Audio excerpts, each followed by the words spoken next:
Hey y'all, Above the Net here, and now seems like a good time to talk about the NBA trade deadline because a lot has happened. But I'm going to hold off until Friday just so I can make one long video when the trade deadline is done. Instead, it's time to talk about Airbnbs. That's B&B for Brooklyn Nets bullshit. Okay, I think I got that out of my system. Now, I really wanted to make this video, talking about how Yegor Dwolman has been breaking NBA records. Some positive stuff. But with the trade deadline coming up, it made more sense to talk about things like Giannis, or kind of just a retrospective on all the trades and all that, which, but this isn't going to be a video about the trade deadline. This isn't going to be a video on Yegor Dwolman. It's going to be about the Brooklyn Nets, because they have been awful. Shocker, I know, but I mean, really awful.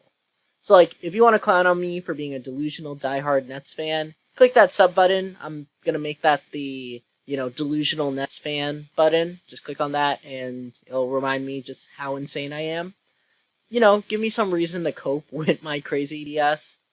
And I get the name of the game this season is to be bad, and to tank for the highest pick you can get. But can we please not get blown out by 50 plus points a game? And we did that several times this season. It's happened at least twice. One was to the Knicks, and then the other was to the Pistons. And after that Pistons loss that we had just recently, we got blown out by almost 30 to the Lakers. And, that shouldn't be a surprise, because each of those three teams are trying to contend for a championship this year, while we're trying to contend for ping pong balls. But the loss to the Knicks was embarrassing, because the Knicks were awful going into that game. I'm pretty sure they beat the living daylights out of Brooklyn, and remember how to play basketball because of it. They snatched our soul, so they can use it for themselves. Meanwhile, losing to the Pistons doesn't matter too much. It is a shame, though, when you think about how the Pistons and Nets did have a bit of a historic rivalry in the early 2000s. As the only two competent teams that can make it out of the East before getting slaughtered by either the Lakers or Spurs. I mean, Detroit got their ring, so they definitely were winning that mini rivalry. But man, it's frustrating to see your team perform this badly.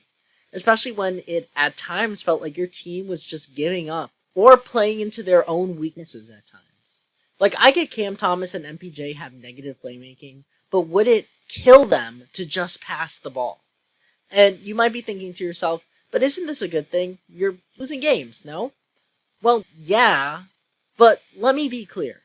There is a right and wrong way to lose games when you are developing players and rebuilding.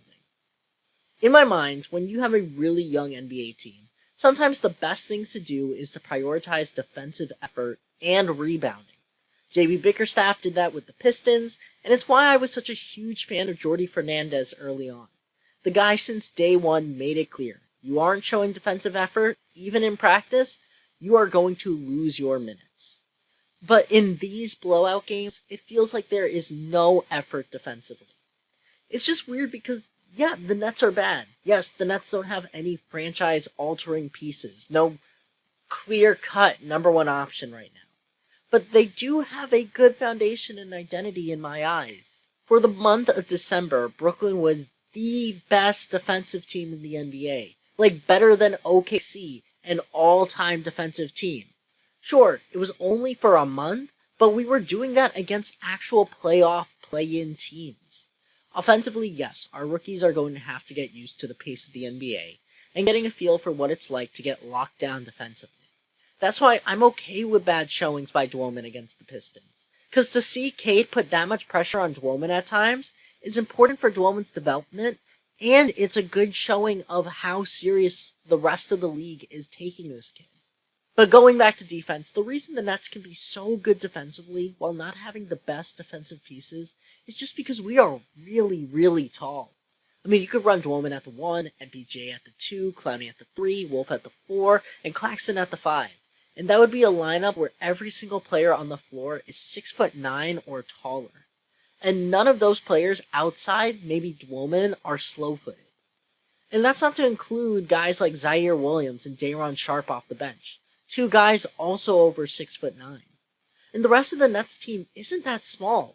Most are 6'5" to 6'6". we only got 3 guys that are 6'3" and below.